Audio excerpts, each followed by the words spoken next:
हर विषय में आसक्ति रूपी जहर है, मत भोग। ये जहर जन्म जन्मांतर बढ़ता चला जाएगा। जब तक भोगों का चिंतन होगा, भोग क्रिया होगी, तब तक भगवदानंद नहीं मिलेगा। लिख लो इस बात। इसलिए अपनी वृत्ति को विषय भोगों के चिंतन से बचाओ, अपने शरीर को विषय भोग क्रिया से बचाओ। शरीर से सेवा करो, वृत्तियों से चिंतन करो, खूब सत्संग करो, भगवान की लीलाओं का गान करो, श्रवण करो, साधुओं के दर्शन करो, उनके वचन सुनो और एकांत में रहकर गुरु आदेश से उपासना करो। जब आप ऐसे चलेंगे तो विषय भोग आपको घृणास्पद लगने लगेगा।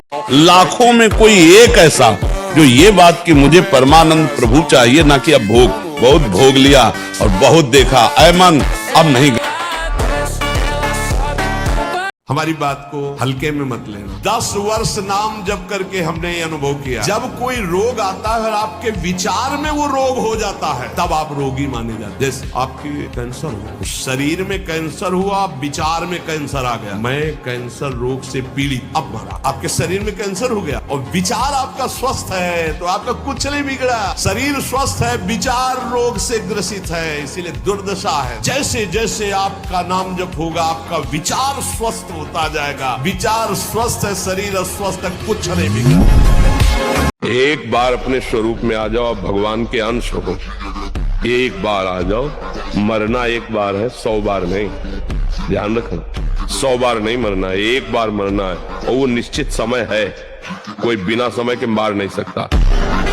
आहार ठीक हो, भजन साधन से चिंतन आप अपना ठीक कीजिए और संकल्प दृढ़ निश्चय के द्वारा उन अशुभ क्रियाओं को दूर कीजिए। जो अशुभ क्रियाएं आप करते रहें तो आप सुधर जाएंगे। नहीं तो देखो कुछ दिनों बाद ऐसा होने लगेगा, आप देखना आपकी विचार शक्ति लुप्त हो जाएगी। आपके अंदर बिना किसी कारण के शंका बनी रहेगी, भय बना रहेगा, घबराहट बनी रहेगी, हर व्यक्ति से बात करने में चिड़चिड़ापन आए, मतलब कितनी तरह की परेशानियां आ जाएंगी।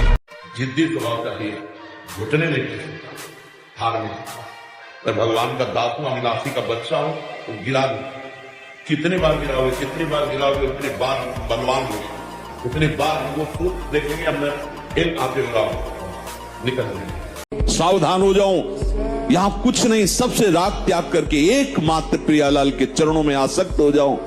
बातें बनाना बहुत आता है, लेकिन हृदय को समझाना बहुत कठिन है। जो हृदय को समझा ले वही विद्वान, वही ज्ञानी, वही महात्मा। जो अपने मन को चेला बना ले वही सच्चा गुरु। मन का चेला बने हुए कोई गुरु होता ही नहीं। जो मन का चेला है वो कभी गुरु नहीं बन सकता। वही गुरु विश्व गुरु है, वही जगत गुरु है जो अपने मन को चेला बना ले।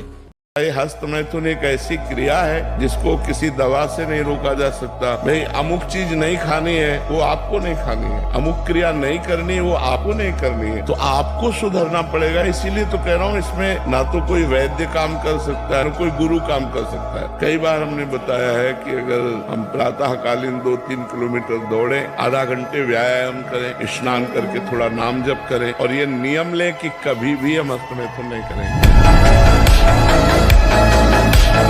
एक किसान भी खेती को सुरक्षित और तैयार करता है तो उसमें अच्छी फसल होती है। तुमने ब्रह्मचर्य को जाना ही नहीं, इधर उधर से हर तरह से भ्रष्ट आचरण, और वो संतान कैसे हुए। अब देखो, हंसी मजाक की बात है, हम देखा गोदी में चश्मा लगा, भगवान गोदी में है, शुगर है 500।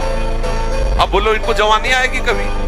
पृथ्वी धमक से हिल रही थी जिनके, बहुरांग वदन है और उस पर भस्म लगी हुई, विशाल भाल पर त्रिपुंड है और विकराल स्वरूप, टेढ़ी भौहें, लाल नेत्र, दाहिने हाथ पे फरसा, बाएं हाथ पर धनुष और सिंहवत चाल। भगवान परशुराम जिनकी भगवान में रुचि नहीं है, वो संसार में दुख, चिंता, भय, शोक से घबराते रहते हैं। देख लो, वो डरते हैं कि कहीं हमारी सोच के खिलाफ कोई विधान न रच जाए भगवान का। भगवान का प्रेमी भक्त बड़े से बड़े प्रतिकूल घटना में भी वो भयभीत नहीं होता। महाराज जी, आप बाबा पूछ रहे हैं कि आप एक मंदिर में गए और वहाँ एक सूरदास जी मिले, उन्होंने मेरे से पैसे मांगे, मेरे पास पैसे नहीं थे, मैंने मना कर दिया। सूरदास जी ने गुस्सा हो गए और बोले मैं तुझे श्राप देता हूँ कि तेरे को कभी नींद नहीं आएगी, ना ही मल मूत्र का त्याग कर पाएगा, जन्म जन्मांतर दुख पाएगा। महाराज जी, इस श्राप से मुक्ति का नहीं। ऐसे लोगों की बातों का कोई प्रभाव नहीं पड़ता। ऐसा हो तो पूरे विश्व को त्रासित कर दे। पाखंडी लोगों को परेशान किए हैं। वो साधु हो ही नहीं सकता जो रुपए के लिए तुम्हें साप दे, जो रुपए के लिए तुम्हें त्रासित करे, जो अपनी कामना तुम्हारे सामने रखने, वो साधु ही नहीं है। कम से कम 1500 दंड बैठक मारी, फिर 2, 4, 6 घंटे पद्मासन सिद्धासन में नस नाड़ी एकदम शुद्ध है, तब वो ब्रह्मचर्य लगना चाहिए कि ब्रह्मचारी जा रहा है। आप संकल्प करो कि मैं मर चाहे जाऊं, कभी पीऊंगा नहीं, मरना बर्दाश्त करूंगा, पीना नहीं, गलत आचरण नहीं करूंगा, बिल्कुल नहीं करूंगा। वो अंदर एक सॉफ्ट जगह रखता है, हाँ कभी तो हो सकता है उसी जगह में प्रहार करो, नहीं, कदापि नहीं, कदापि नहीं। इनको लोग क्या समझते हैं, इसके लिए हम जीते हैं क्या? हमारी क्या समझ, ये बात समझ के जीना चाहिए। हम धर्म से जीते हैं, हमारी समझ भागवतिक है।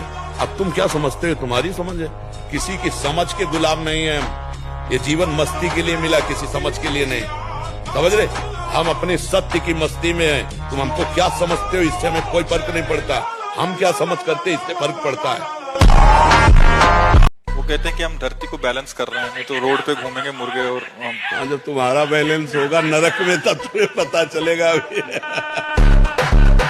कोई भी दोष, शुक्र, शनिचर, राहु, केतु, कुछ किसी की ताकत नहीं कि भगवान के नाम जप करने वाले का बाल बांका भी कर सकते।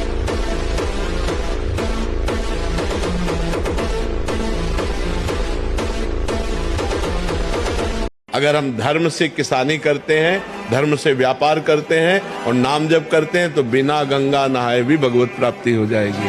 और गंगा नहाते हैं और मनमानी आचरण करते हैं, पाप करते हैं, तो गंगा नहाते हुए भी आपको नरक जाना पड़ेगा। पक्की बात सुनो। चाहे जितने तीर्थ हैं, वो सब तीर्थ पाद भगवान के हैं। बिना भगवान का स्मरण किए हुए जीव का परम कल्याण नहीं हो सकता। हाँ, भगवान का स्मरण करते हुए गंगा स्नान करे, लाखों गुना पुण्य बढ़ करके प्राप्त होगा। नए उपासकों से जब वार्ता होती है और वो कृपा करके अपनी दिनचर्या बताते हैं कि हम 6:30 बजे स्नान करते हैं, तब लगता है क्या साधना करोगे आप। कोई भी अगर आप किसी भी तरह प्रमाद स्थिति करते हैं और 6:30 बजे तक सोते हैं, तो संशय है आपके ब्रह्मचर्य पर, नहीं रह सकते ब्रह्मचर्य। जो शास्त्र और शास्त्रवेत्ता महापुरुषों ने अनुभव किया, 4 से और 6 बजे के बीच में जो शयन करता है, ब्रह्मचारी हो ही नहीं सकता, ब्रह्मचर्य रह ही नहीं सकता। वीर 2 तरह से निकल। लोग कहते मन बहुत परेशान करता है, तो तुम्हारे ही पावर से तुमको परेशान कर रहा है, तुम जान नहीं पा रहे हो। तुम तो उसे मार सकते हो, तुम तो उसको नष्ट कर सकते हो, तुम्हारे में बहुत बड़ी सामर्थ्य है। पर जागरण करो। ये कोहरा है, काम आदि जानते क्या? कोहरा, जहाँ भुवन भास्कर प्रकाशित हुए, कोहरे की सत्ता ही खत्म। भगवान का ज्ञान प्रकाशित हुआ, इनका कोई महत्व नहीं, न थे, न आए, न रहेंगे।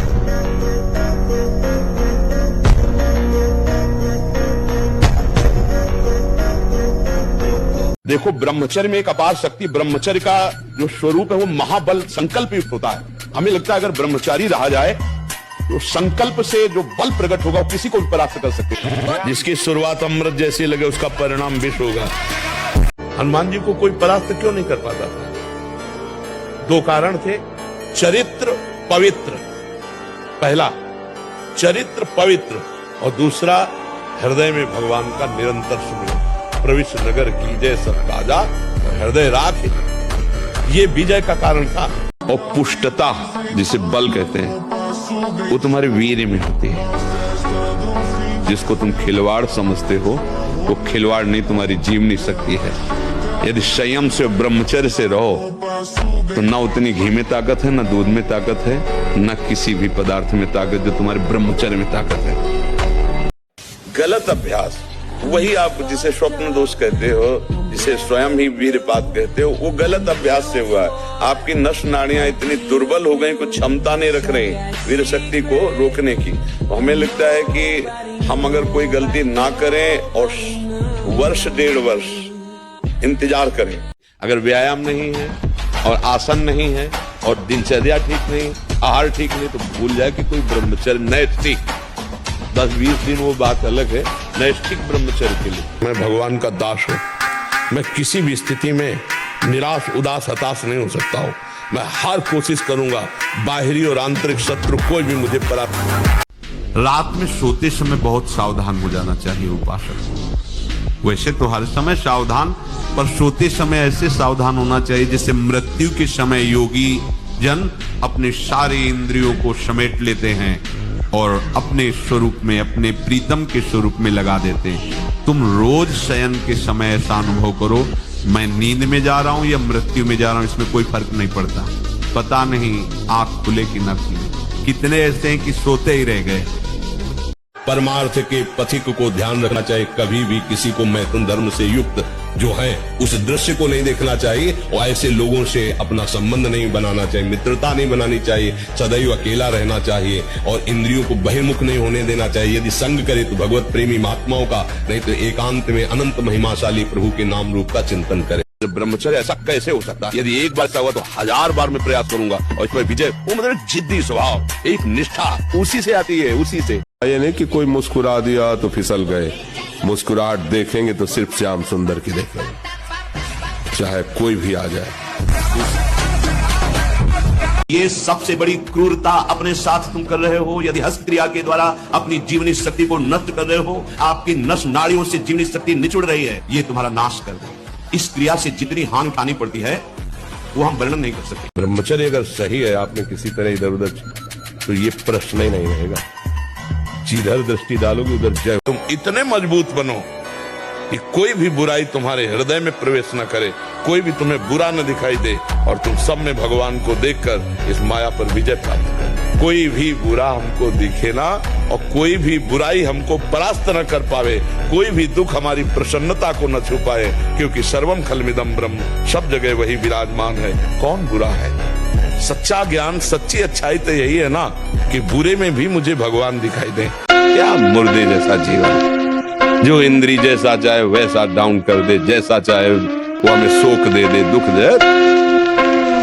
थोड़ा सा साहसी बनो, तुम भगवान के अंश हो, तुम कुछ भी कर सकते हो, कुछ भी।